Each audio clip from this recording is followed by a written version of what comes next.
RS study circle में आपका स्वागत है। 78वें स्वतंत्रता दिवस की आप सभी को शुभकामनाएं। आज जो हमारी क्लास है वो ये है कि हमें स्वतंत्रता या आज़ादी किस प्रकार मिली और उसमें किन लोगों का किस तरीके से योगदान रहा, उन सब चीज़ों पर अपन डिस्कशन करेंगे। वर्तमान में जो माहौल बना हुआ है उसमें भी आपकी कई सारी चीज़ें आप सोशल मीडिया पे देखते हो, तो उन चीज़ों का कितना क्या योगदान है और वो सारी बातें भी आज की अपनी इस क्लास में अपन डिस्कस करेंगे। तो सबसे पहले आप लोगों ने देखो, आजकल खूब सारी चीज़ें हैं।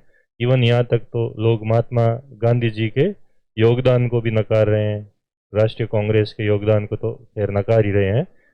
उनको ये भी लगता है कि गांधी जी ने, नेहरू जी ने, इन लोगों ने इस देश के लिए कुछ नहीं किया, आज़ादी में उनका कोई योगदान नहीं था। और ऐसी बातें सोशल मीडिया पर खूब सारी चलती है। इवन जो है गोडसे को ग्लोरीफाई कर रहे हैं गांधी जी की बजाय, तो इससे ज़्यादा बड़ी विडम्बना अब और देश में क्या हो सकती है। ठीक है ना। कुछ लोग तो यहाँ तक कह रहे हैं कि हमें 99 साल के लीज पर स्वतंत्रता दी गई है, कुछ लोग कहते हैं 2014 के बाद आज़ादी मिली है। इस तरह की खूब सारी बातें, अफवाहें, और हम सारी बातें देखते हैं आपके। ठीक है ना। वैसे तो लीज पर आज़ादी देनी चाहिए थी, क्योंकि जिस तरीके से हालात है उस हिसाब से तो यही लग रहा था आपके, लेकिन लीज पे दी नहीं। ठीक है ना। क्योंकि आज़ादी हमारे जो स्वतंत्रता सेनानी थे, जो राष्ट्रवादी तत्व थे, उन्होंने ये आज़ादी लड़कर हासिल की है। और उन लोगों का त्याग, बलिदान, उन चीज़ों को हम एकदम से इस तरीके से नकार रहे हैं आजकल कि वो खुद लोग भी अगर इस समय मौजूद होते तो आश्चर्यचकित होते कि भाई किस तरह की जो पीढ़ी है वो आपके देश में आ चुकी है और जो इनके योगदान को इस तरीके से खारिज ही कर रही है। तो हम इन सारे मुद्दों पर बात करेंगे। तो देखो, आज़ादी जो है कोई रातों रात नहीं मिलती है, उसके लिए एक लंबी प्रक्रिया होती है। ठीक है।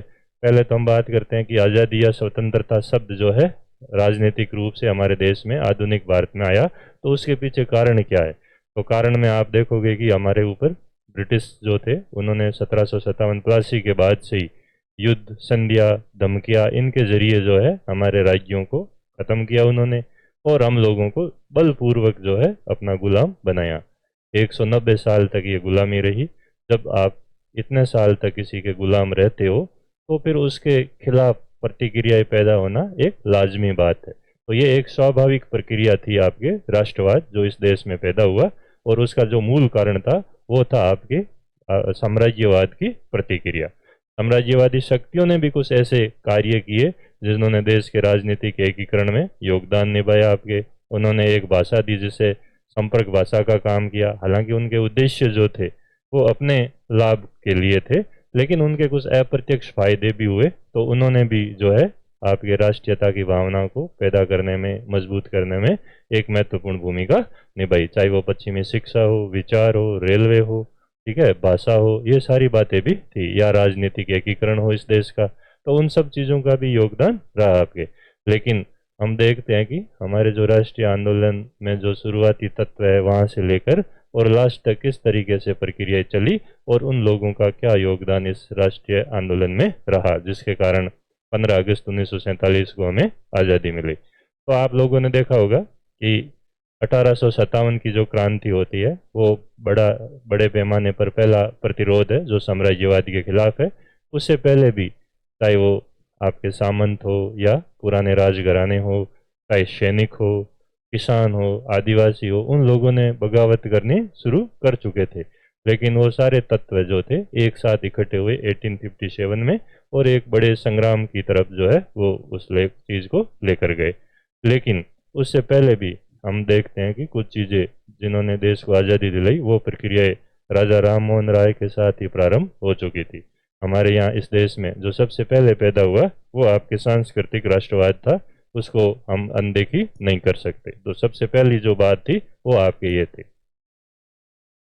ये जो हमारा सांस्कृतिक राष्ट्रवाद था इसके जो पुरोधा थे वो आपके राजा राम मोहन राय, भारतीय पुनर्जागरण के अग्रदूत माने जाते हैं। ठीक है ना। तो यहाँ से आपकी चीज़ें शुरू हुई आपके। फिर इसको आगे बढ़ाया दयानंद सरस्वती ने आपके। फिर आपके दयानंद सरस्वती आए और विवेकानंद जी ने उसको नई आध्यात्मिक राष्ट्रवाद के रूप में उसको कन्वर्ट किया। ठीक है। तो इस तरीके से हम देखते हैं कि ये चीज़ें जो है सबसे पहले प्रारंभ हो चुकी थी आपके, और विवेकानंद जी तक ये प्रक्रिया चली। तो इन लोगों के योगदान पे भी हमें बात करनी चाहिए। ठीक है, मैंने कहा कि आज़ादी की जो प्रक्रिया है वो कोई रातों रात संपन्न नहीं हुई, उसकी जो पृष्ठभूमि है वो यहाँ से ही आपके आरंभ हो चुकी थी। तो यहाँ से जो प्रक्रिया प्रोसेस जो चला वो आपके यहाँ तक आध्यात्मिक राष्ट्रवाद के रूप में पहुँचा आपके।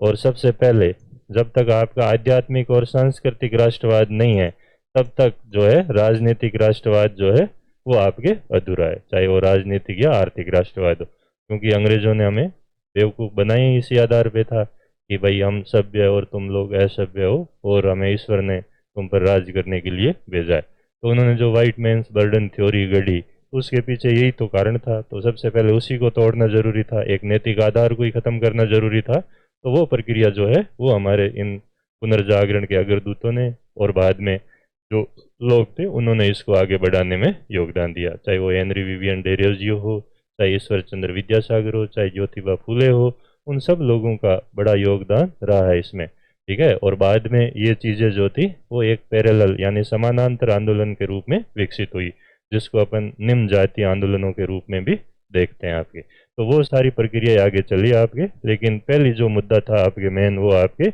यहाँ से शुरू होता है, जिसकी बात मैंने आप लोगों को बताई। तो पहली तो थी सांस्कृतिक राष्ट्रवाद की बात।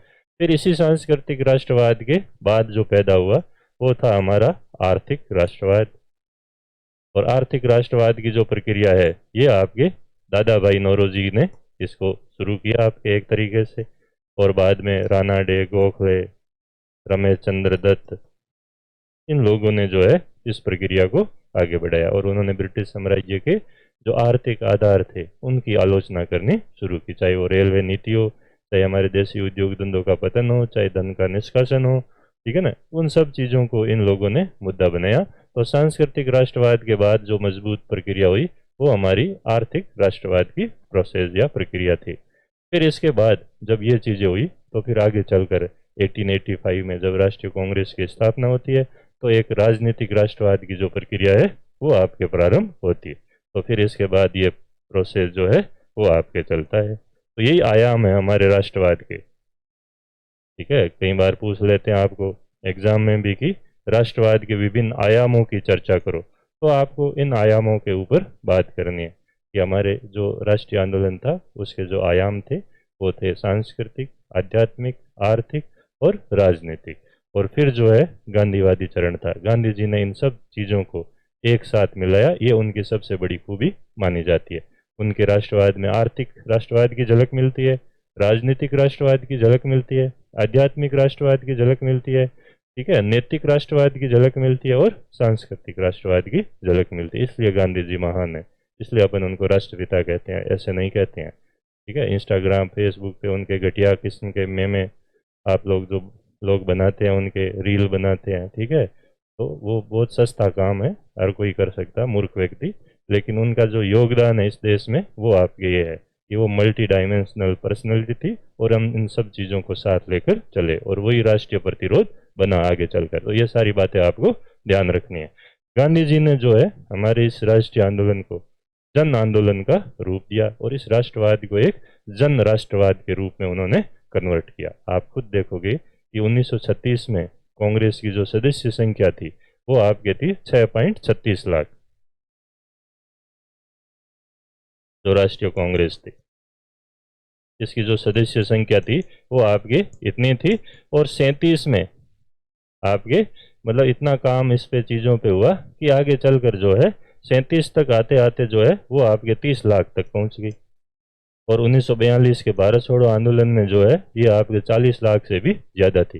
तो इतने बड़े प्रतिरोध को संभालना अंग्रेजों के लिए बहुत महत्वपूर्ण आपके चुनौतीपूर्ण कार्य साबित हुआ आपके। तो गांधी जी ने इस कांग्रेस को एक तो राष्ट्रीय चरित्र प्रदान किया और उसको एक जन आंदोलन के रूप में या एक ऐसी संस्था के रूप में कन्वर्ट करने में अपनी महत्वपूर्ण भूमिका निभाई।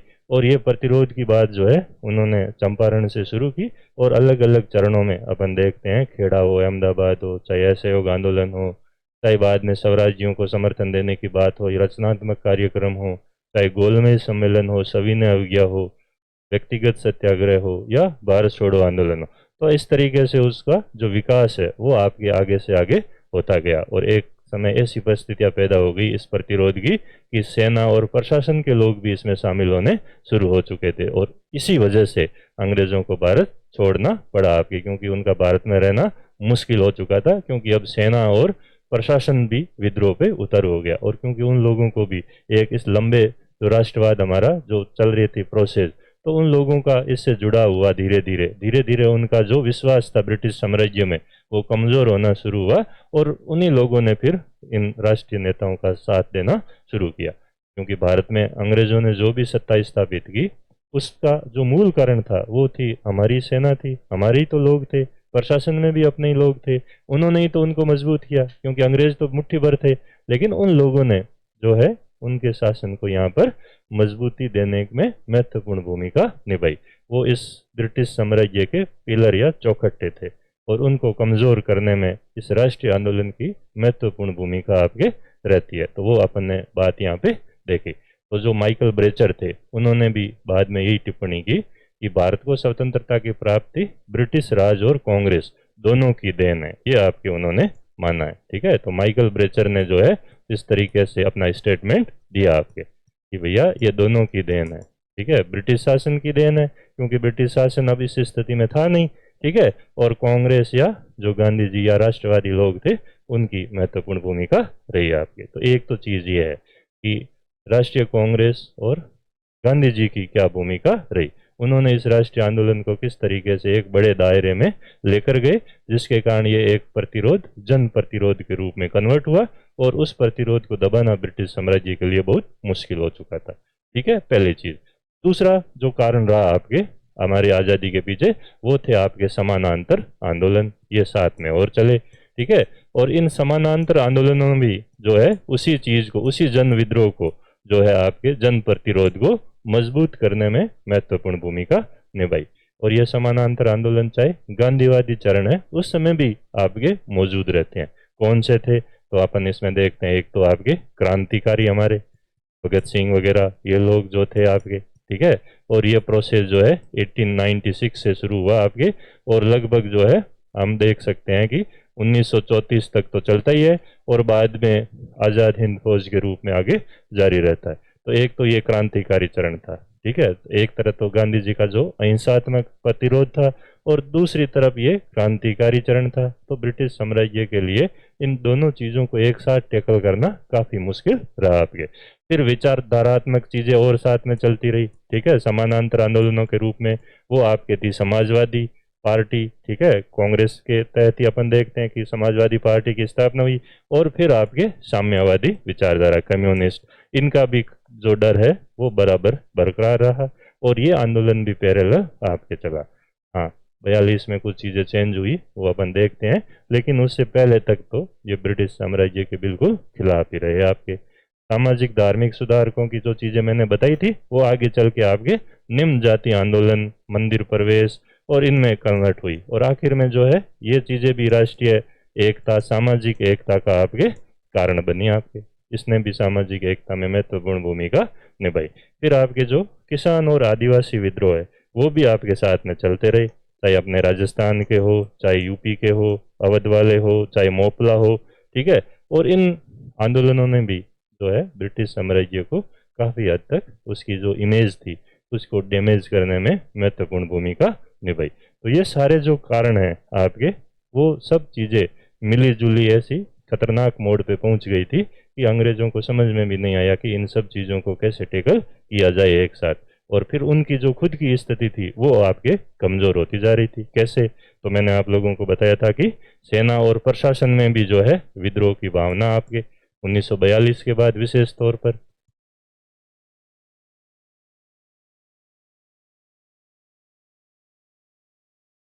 विद्रोह की भावना, और जब सेना और प्रशासन में विद्रोह की भावना आपके पैदा हुई तो फिर अंग्रेजों की जो है आपके स्थिति और ज़्यादा खराब होनी शुरू हुई। ठीक है ना, सेना में अपन देखते हैं कि आज़ाद हिंद फौज जो थी आपके, और फिर वहाँ 3 जो हमारे वीर सिपाही थे उनके ऊपर मुकदमा चलाया गया दिल्ली में लाल किले पर। ठीक है, शहनवाज खान आपके, ढिल्लो साहब, गुरबख्श सिंह। तो जब ये चीज़ें हुई आपके तो इस तरीके से पूरे भारत में एक जनमत बनाया आपके कि भाई अब जो सेना है जिसके बलबूते पर अंग्रेजों ने इतने लंबे समय तक शासन किया है और अब उसकी निष्ठा भी ब्रिटिश साम्राज्य के प्रति नहीं है, ठीक है, तो इन चीज़ों ने बाकी लोगों को और उकसाने का कार्य किया आपके, और इसी सेना के बलबूते पर ही वो विद्रोह दबा रहे थे। और अब जब सेना में विद्रोह की भावना, यानी कि उन जो साम्राज्यवादी लोग थे उनको भी एक मन में शंका थी कि ये सेना जो है हमारे लिए काम करेगी या नहीं करेगी, तो फिर एक तरह से वो खुद दुविधा में फंस गए आपके। और आज़ाद हिंद फौज का जो बगावत थी आपके अंग्रेजों के खिलाफ, जिस तरीके से उन्होंने जापान के साथ मिलकर कार्य किया और नेताजी की जो भूमिका रही आपके, तो वो एक काबिल तारीफ थी और उसने जो है ब्रिटिश साम्राज्य को काफ़ी हद तक कमज़ोर किया। और कुछ लड़ाइयों में आज़ाद हिंद जो हमारी फौज थी उसने सफलता भी पाई। तो अब जो ब्रिटिश साम्राज्य की अजेयता का सवाल था वो आपके ख़त्म हो गया। अभी तक ये दुनिया को यही कह रहे थे कि हम अजय हैं, हमें कोई परास्त नहीं कर सकता, लेकिन उनकी जो अजय होने की भावना है वो सेकेंड वर्ल्ड वार में काफ़ी हद तक कमज़ोर हो गई। तो ये चीज़ भी उनकी जो तिलिस्म था वो भी टूट चुका था। इस वजह से भी जो है आपके हमने चीज़ें देखी, क्योंकि जो हमारे वीपी मेनन साहब थे उन्होंने इस आज़ाद हिंद फौज के विद्रोह के बाद जो है आपके स्टेटमेंट दिया था और उनका ये कहना था कि अगर विद्रोह ने अंग्रेज़ों की बोले आंखें खोल दी, उन्होंने ये समझ लिया कि भारतीय राष्ट्रवाद को अब सेना के बलबूते पर नहीं कुचला जा सकता। तो ये वीपी मेनन साहब ने जो है इसके बाद जो आपके स्टेटमेंट दिया था, ठीक है। तो इस तरह की चीज़ें अपन देखते हैं। और जो प्रशासन था, बाकी आईसीएस अधिकारी थे, ठीक है, वो लोग भी जो है ब्रिटिश सरकार हुकूमत की अब खिलाफत करना प्रारंभ कर चुके थे। तो इस तरीके से उन लोगों की भी सिंपैथी, सारी सद्भावना, ठीक है, हमारे जो राष्ट्रवादी नेता थे सहानुभूति उनके साथ हो चुकी थी आपके। तो इस वजह से अब प्रशासन और सेना पर जो साम्राज्यवादियों का जो भरोसा था वो खत्म हो गया। फिर बाकी जो आपकी रही सही कसर आप सभी जानते हो वो आपके पूरी कर दी जब बगावत हुई आपके बाद में नौसेना की। जब नौसेना का विद्रोह हुआ तो फिर ये चीज़ें आपकी और ज़्यादा मजबूत हुई और इससे जो ब्रिटिश नेवी, जिस पर अंग्रेजों ने, क्योंकि नौसेना के बलबूते पर ही उन्होंने साम्राज्य खड़े किए थे, तो जब नौसेना में ही बगावत हो गई तो फिर उनको लगा कि अब तो यहाँ पर रहना बहुत ज़्यादा ही मुश्किल है। तो 46 में, 46 में अपन देखते हैं कि इस तरह की चीज़ें सामने आई थी और 47 में उन्होंने बाहर छोड़ दिया। तो ये सारी चीज़ें भी जो है इनका भी अपन योगदान को नकार नहीं सकते, ठीक है। इन सब चीज़ों की, तत्वों की भी आज़ादी में हमारे महत्वपूर्ण भूमिका रही। फिर आपके कुछ लोग जो है बताते भी है और काफ़ी हद तक सही भी है कि दूसरे विश्व युद्ध के बाद जो है अंग्रेज जो है काफ़ी हद तक कमज़ोर हो चुके थे।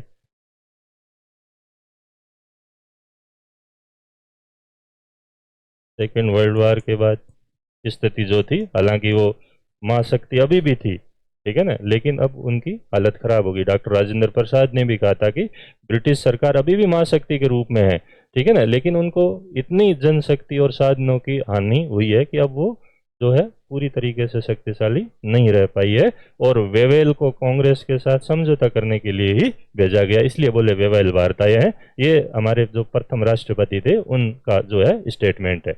और जो फ्रांसिस टक्कर नाम का जो व्यक्ति है उसने भी जो है इसी तरह का आपके कमेंट किया इस पर।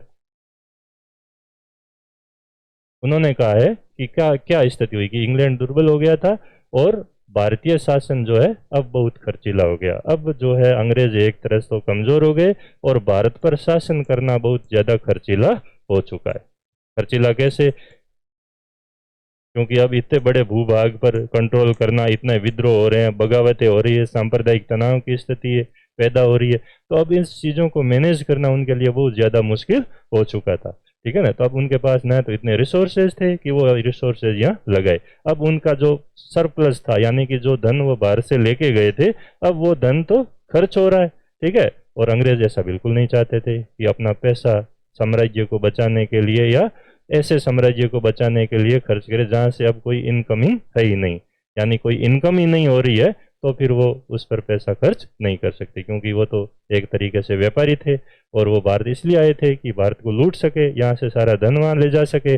और अब उन्हें लगा कि यहाँ पे अब निचोड़ने लायक कुछ बचा ही नहीं है, अब तो इस साम्राज्य को बनाए रखने में हमें उल्टे पैसा खर्च करना पड़ेगा। तो फिर उन्होंने उस चीज़ को यहाँ से अपने बोर या बिस्तर समेटना उचित समझा। तो यहाँ पर जो आपके हम ये दे सकते हैं कि भारत का प्रशासन करना अब ज़्यादा खर्चीला था और अंग्रेज़ों को लगा कि अब हमारा धन इस साम्राज्य को बनाए रखने के लिए खर्च होगा। जो एक साम्राज्य जो उनके ताज में मोती के समान था, अब उस ताज के मोती को खोने के लिए वो तैयार हो चुके थे, ठीक है ना। और उसका मेन जो रीजन था वो आपके ये था। तो ये स्टेटमेंट जो है काफी हद तक एग्जाम में आपके पूछे जाते हैं, काम भी आते हैं आप। तो ये सारी बातें अपन देखते हैं। फिर इसी साथ में कुछ अंतर्राष्ट्रीय परिस्थितियां भी थी आपके, उनका भी योगदान है, ऐसा नहीं है कि उनका योगदान नहीं है।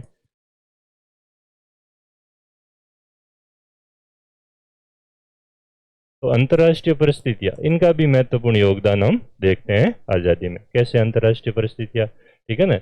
जैसे आपके स्टेफर्ड क्रिप्स जब भारत आए थे 1942 में, और जब सेकंड वर्ल्ड वार चल रहा था, तो उन्होंने कहा था, उन्होंने, उनका खुद का स्टेटमेंट है कि अंतर्राष्ट्रीय समुदाय विशेषकर सोवियत संघ और यूएसए जो है वो आपके दबाव डाल रहे ब्रिटेन पर, और उसके कारण भारत में सत्ता बनाए रखना बहुत मुश्किल हो रहा है। ये खुद स्टेफर्ड क्रिप्स का जो है आपके बयान है कि भैया हम पर प्रेशर है, और प्रेशर जो है वो किसका है, एक तो सोवियत संघ का है और एक यूएसए का है। और बोला इन दोनों का इतना प्रेशर है कि भारत में सत्ता कायम करना अब हमारे लिए बहुत मुश्किल हो रहा है। तो एक तो प्रेशर की बात थी, यानी कि एक तो अंतर्राष्ट्रीय परिस्थितियां थी दबाव की, और दबाव की परिस्थितियां पैदा करने वाली दो महाशक्तियां आपकी यूएसएसआर थी और यूएसए थी। अब इनको नव साम्राज्यवाद पैदा करना था और इसको बनाए रखना था, तो पुराने साम्राज्यवाद को खत्म करना था। तो ये नियो इंपीरियलिज्म के पक्षधर थे। अब ये अप्रत्यक्ष रूप से अपना प्रभाव साबित करना चाहते थे, और ब्रिटेन ने प्रत्यक्ष रूप से शासन स्थापित किया था। यही साम्राज्यवाद और नव साम्राज्यवाद में अंतर था। तो अब अप्रत्यक्ष रूप से लूटना चाहते थे, और पुराने लुटेरों को खदेड़ना जरूरी था, तो इन लोगों ने दबाव डालना शुरू किया। और जो आईएमएफ, वर्ल्ड बैंक है, वो आपके इसी के ही आपके प्रतिनिधि माने जाते हैं। दूसरी जो चीज थी अंतर्राष्ट्रीय परिस्थितियों में, वो था आपके भय, और वो भय था साम्यवाद का। अब अंग्रेजों को ये लग रहा था कि अगर भारत को सत्ता हस्तांतरित नहीं की, तो यहाँ पर इस तरह का विद्रोह और चीजें हो रही है कि ये जो कम्युनिज्म है ये भारत में भी चीन की तरह कहीं नहीं फैल जाए। तो उनको ये ज्यादा खतरनाक लग रहा था, क्योंकि पूंजीवाद को एक तरह से खुली चुनौती दे रहा था। तो एटली ने भी यही कहा था कि माउंटबेटन को, कि जल्दी से जल्दी सत्ता हस्तांतरण किया जाए, नहीं तो इस राजनीतिक रंगमंच पर हमें कुछ और अलग से लोग देखने पड़ेंगे, और वो लोग ये लोग होंगे, और हो सकता है कि फिर ब्रिटेन और भारत के संबंध मधुर ना रहे, और आगे भविष्य में होने वाले हमारे व्यापार और वाणिज्य को भी नुकसान पहुंचा सकते हैं। तो उन्होंने जो है इस साम्यवादियों के डर के कारण भी सत्ता हस्तांतरण में जल्दबाजी की। ये सब जल्दबाजी के कारण है, मेन कारण नहीं है। ये मैं आपको और फिर से स्पष्ट करना चाहता हूँ। मेन कारण तो जो हमारा है वो यही है आपके, कि हमारा जो मेन कारण है वो हमारे ये जो राष्ट्रवाद की विभिन्न धाराएं हैं, राष्ट्रीय कांग्रेस है आपके, महात्मा गांधी है, ठीक है। और इन लोगों के जो है आपके योगदान को सबसे ऊपर अपन रखेंगे। और फिर उसके बाद जो हमारे चले समानांतर आंदोलन, उनकी भूमिका, हमारे क्रांतिकारियों की, समाजवादियों की, साम्यवादियों की, किसान, आदिवासी और जन सामान्य, और हमारा जो शिक्षित मध्यम वर्ग है उनकी भूमिका, ये सब भूमिकाओं को अपन नकार नहीं सकते, और ये भूमिका ही सबसे ज्यादा रही है आपके, ठीक है। और ये बाद वाली जो चीजें हैं, ये सेना प्रशासन में विद्रोह की भावना, यहाँ पर भी भारतीय लोग हैं, ये भी उसी में आएंगे। लेकिन ये जो कारण है आपके, अंतर्राष्ट्रीय परिस्थितियां हुई, अंग्रेजों का कमजोर होना, भारत पर शासन चलाना खर्चीला होना, ये वो परिस्थितियां थी जिन्होंने अंग्रेजों को जल्दी भारत छोड़ने के लिए मजबूर किया। विश्व युद्ध में फ्रांस अंग्रेजों से भी ज्यादा कमजोर था, लेकिन उन्होंने इंडोनेशिया पे 10 साल और शासन किया आपके। वियतनाम पर अपन, हिंद चीन जिसको अपन कहते हैं आपके, ठीक है ना, वियतनाम पर शासन किया, और इंडोनेशिया पर डचों ने शासन किया, जबकि वो भी विश्व युद्ध में कमजोर हुए थे, और उनकी स्थिति इंग्लैंड से भी ज्यादा दुर्बल थी। तो हम ये नहीं कह सकते कि विश्व युद्ध में इंग्लैंड कमजोर हो गया था तो हमें खैरात में स्वतंत्रता दे के चला गया, ऐसा कुछ लोग बोलते हैं आपके सोशल मीडिया पे। तो ऐसा नहीं है, खैरात में हमें स्वतंत्रता नहीं मिली। जो बोल रहे हैं उनके बाप दादाओं का शायद योगदान नहीं रहा है आज़ादी में, पूरी पीढ़ी में भी वो जानते हैं, उनको जरूर खैरात में मिली होगी, लेकिन हमारे देश के लोगों ने खून पसीना एक किया, इसलिए आज़ादी मिली है। खैरात में आज़ादी नहीं मिली, इतने अंग्रेज भले नहीं थे कि वो आज़ादी बांटते हमें फिरते, ठीक है ना। लेकिन ये वो कारण थे जिनकी वजह से उन्हें भारत छोड़ना में जल्दबाजी दिखानी पड़ी, वो ये कारण है जिनकी बात अपन करें। और भारत छोड़ना क्यों पड़ा, मेन कारण क्या थे, तो वो राष्ट्रीय प्रतिरोध था, राष्ट्रीय आंदोलन था, राष्ट्रवादी नेताओं का योगदान था, क्रांतिकारियों का, समाजवादियों का, साम्यवादियों का, किसानों का, मजदूरों का, शिक्षित मध्यम वर्ग का, महिलाओं का, यानी इस पूरे देश के लोगों का योगदान था, जिसकी वजह से हमें आज़ादी मिली आपके। ठीक है ना, तो वो चीज़ आपको ध्यान रखनी है। तो अंतर्राष्ट्रीय परिस्थितियां जो थी उनका आपके क्या प्रभाव रहा, और फिर एशियाई नवजागरण आपके, ये सेकेंड वर्ल्ड वार के बाद हो चुका था पूरे एशियाई क्षेत्र में। ठीक है ना, और इसके कारण एक राष्ट्रवाद की भावना पूरे एशिया, अफ्रीका, इन कॉन्टिनेंट में आपके फैल चुकी थी। तो अब इनको गुलाम रखना मुश्किल था। अब वो जो पुराना साम्राज्यवाद था, अब उसका तिलिस्म जो था, जादू जो था, वो आपके टूट चुका था, इसलिए अब वो चीज़ें नहीं रही थी। फिर इसके साथ साथ कुछ और भी चीज़ें रही आपके, जैसे ब्रिटेन में जो है आपके भारतीय समर्थक जनमत बनना शुरू हो चुका था। भारत समर्थक जनमत आपके ये ब्रिटेन में शुरू हो चुका था। क्यों हो चुका था? क्योंकि ब्रिटिश जो थे उनका एक ही तो लॉजिक था कि भारत के लोगों को शासन चलाना नहीं आता, इसलिए हम भारत पर शासन कर रहे हैं। लेकिन 1937 में जब हमारे मंत्रिमंडल बने आपके, तो उस समय भारतीयों ने बहुत ढंग से शासन करके दिखाया। तो अंग्रेजों में जो भी काफ़ी शिक्षित लोग थे, वहाँ पर भी प्रबुद्ध लोग थे। प्रबुद्धता, एनलाइटनमेंट जो मॉडर्न पीरियड में अपन कहते हैं कि यूरोप से ही आया आपके, तो उन लोगों ने सरकार पे दबाव डाला कि भैया आप तो ये कह रहे थे कि इनको शासन चलाना नहीं आता, और ये तो आपसे बढ़िया तरीके से शासन चला रहे हैं, तो फिर आप इनके साथ भेदभाव क्यों कर रहे हो? एक तरफ तो आप लोकतंत्र की, समानता की, स्वतंत्रता की, अधिकारों की, मानव अधिकारों की बात करते हो यहाँ इंग्लैंड में तो, और आप भारत के साथ ये दोगला व्यवहार क्यों? तो एक पूरा जनमत वहाँ पे बनना शुरू हुआ, और उन्होंने भी सरकार पर दबाव डालना शुरू किया। और एटली जो थे वो इसी विचारधारा में पले बड़े व्यक्ति थे, और जैसे ही उनकी सरकार बनी तो उन्होंने अपना वादा निभाया कि भाई भारत के साथ हम न्याय करेंगे। तो वो चीज़ें आपके वहाँ से अपन देख सकते हैं। तो ब्रिटेन में भारत समर्थक जनमत आपके, और 37 के जो चुनाव थे उसमें ये चीज़ें क्लियर हो चुकी थी। ठीक है ना। फिर इसके बाद जो है आपके वो है इटली की सरकार, और ये लिबरल पार्टी थी, उदारवादी दल था आपके। अभी तक जो कंजर्वेटिव चर्चिल वगैरह थे वो जा चुके थे आपके। ठीक है, उनकी मानसिकता साम्राज्यवादी थी। लेकिन इटली की जो सरकार थी उसने जो भी वादा किया था वो आपके निभाया। 1945 में ये जब सरकार बनी, वेवेल भारत में आए, फिर माउंटबेटन आए। ठीक है, और उस विक्टोरिया ने जो इस देश पे शासन शुरू में आपके 58 में स्थापित किया पूरी तरीके से, हम ब्रिटिश आपके सम्राट की प्रजा बने, और उसी के ही आपके पड़दोइते ने इस देश को जो है आज़ादी की घोषणा करके गया, वो था लॉर्ड माउंटबेटन। वो उन्हीं का ही नाती माना जाता है आपके। ठीक है ना। तो 1945 में जब इटली की सरकार आई तो उन्होंने भी जो है अपने वादे को निभाया, और इनकी प्रशंसा मौलाना आज़ाद ने भी की है कि फ्रांस भी सेकेंड वर्ल्ड वार में इंग्लैंड से भी ज़्यादा कमज़ोर हो चुका था, इसके बावजूद उसने हिंद चीन यानी वियतनाम में 10 साल तक शासन किया। लेकिन ये इटली अलग व्यक्ति थे जिन्होंने सत्ता हस्तांतरण के कार्य को शीघ्र किया। हाँ, आज़ादी तो हमें मिलती चाहे 10 साल बाद मिलती, लेकिन इटली ने उस प्रोसेस को जल्दी आपके किया, क्योंकि आज़ादी के कारण इटली नहीं थे, आज़ादी के कारण तो मैंने आप लोगों को बताए वही थे। ठीक है, तो इसीलिए पट्टाभी सीतारमैया ने भी कहा है कि भारतीय स्वतंत्रता समय की गति और परिस्थितियों के दबाव का परिणाम है। तो पट्टाभी सीतारमैया का जो स्टेटमेंट है वो आपके ये,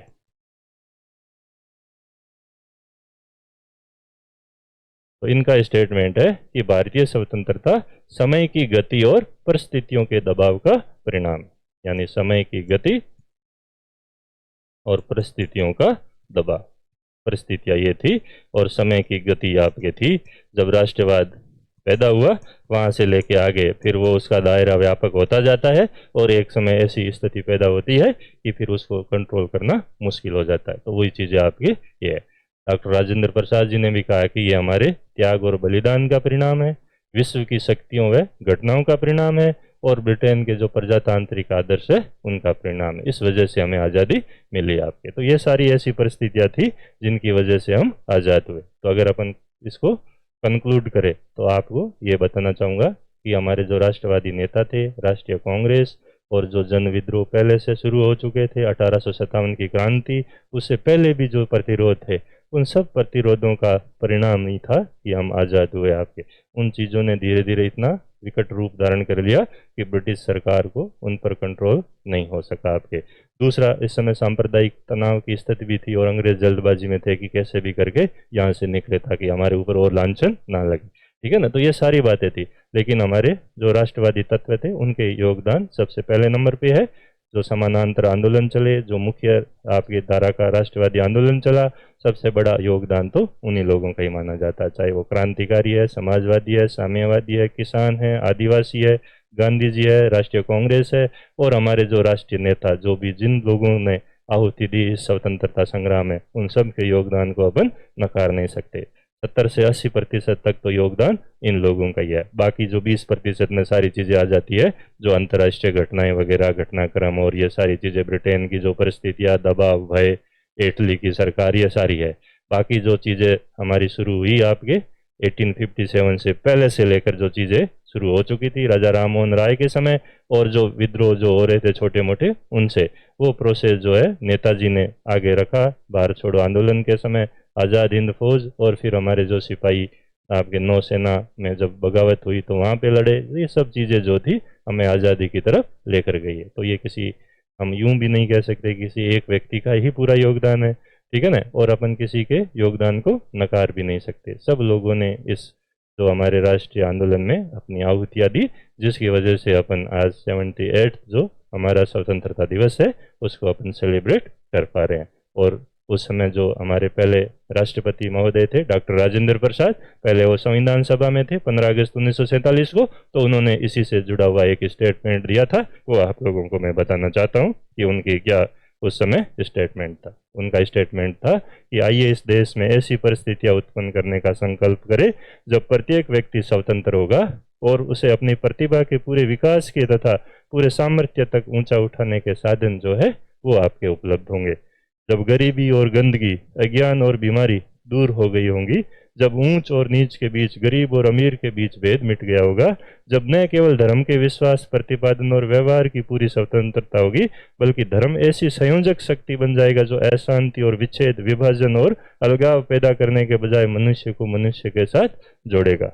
जब मनुष्य द्वारा मनुष्य के शोषण का अंत हो जाएगा, जब भारत की आदिम जातियों को तथा उन सब को जो पिछड़े हुए हैं अन्य सब की बराबरी में लाने के लिए विशेष सुविधाओं का आयोजन किया जाएगा। जो हमारे संविधान में चीजें मिलती है सबकी बराबरी में लाने का आयोजन किया जाएगा। जब इस देश में न केवल करोड़ों भारतीयों को पेट भरने के लिए पर्याप्त अन्न होने लगेगा, बल्कि एक बार फिर दूध की नदियां बहने लगेगी। ये उम्मीदें थी जब हर झोंपड़े और पल्ली में घरेलू उद्योग धंधों का मधुर संगीत गूंजता होगा और साथ साथ युवतियां अपने मीठे सुर अलापती होगी। सुर तो पता नहीं, लेकिन रीले फालतू की जरूर बना रही है। जब सूरज और चंद्रमा इस देश के सुखी घरों और हंसते हुए चेहरों पर चमकेंगे। तो ये राजेंद्र प्रसाद जी का वक्तव्य था संविधान सभा में 15 अगस्त 1947 का। तो इस तरीके से अपन देखते हैं कि जो हमारी आज़ादी को लेकर कितनी उम्मीदें थी आपके, ठीक है ना। और जब 15 अगस्त 1947 को हमारा पहला स्वतंत्रता दिवस सेलिब्रेट किया गया था, तब एक व्यक्ति वहाँ पर मौजूद नहीं था, और वो थे महात्मा गांधी। और वो उस समय सांप्रदायिक तत्वों से निपटने में व्यस्त थे। माउंटबेटन ने सही कहा था कि वन मैन बाउंड्री फोर्स, तो हमारी वन मैन बाउंड्री फोर्स उस समय ये काम कर रही थी आपके, ठीक है।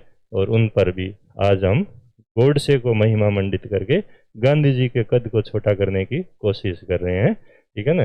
गोडसे ने तो उनकी शारीरिक रूप से हत्या की थी, असली हत्या तो वर्तमान में आपके सोशल मीडिया पे देखने को मिल रही है, लेकिन उसे गांधी मरने वाले नहीं है। गांधी हमेशा अमर रहेंगे, राष्ट्रपिता थे, है और रहेंगे आपके, ठीक है ना। तो इस तरीके से अपन ने देखा कि हमारा जो राष्ट्रीय आंदोलन था वो किस तरीके से आगे चला और उसकी क्या क्या परिस्थितियां आपके रही। तो ये पहले पूरी आपको बात जो है शॉर्ट में बताने की कोशिश की कि हमें आज़ादी जो है किन परिस्थितियों में किस तरीके से मिली, आज़ादी के सहायक कारक कौन से थे और मुख्य कारक कौन से थे, ठीक है। तो ये बातें आपको बतानी है एग्जाम में।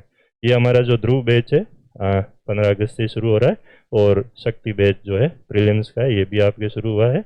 अभी 2-3 दिन तक जो है ये बैच में जो ऑफर वगैरह है वो आप लोगों के लिए वैलिड रहेंगे, ठीक है ना। रक्षाबंधन पर भी हो सकता है कि हम वापस आप लोगों को ऑफर दें, तो उसमें आप लोग एनरोल करवा सकते हो। पूरी तैयारी आपकी होगी बिल्कुल इसी तरीके से, एनालिटिकल तरीके से अपनी हिस्ट्री की क्लास से होगी आपके, एक एक चीज़ जो है अपन क्लियर करेंगे, तो आप लोगों को सारी बातें समझ में आएगी, ठीक है। तो एक बार फिर से आपको 78वें स्वतंत्रता दिवस की शुभकामनाएं। धन्यवाद।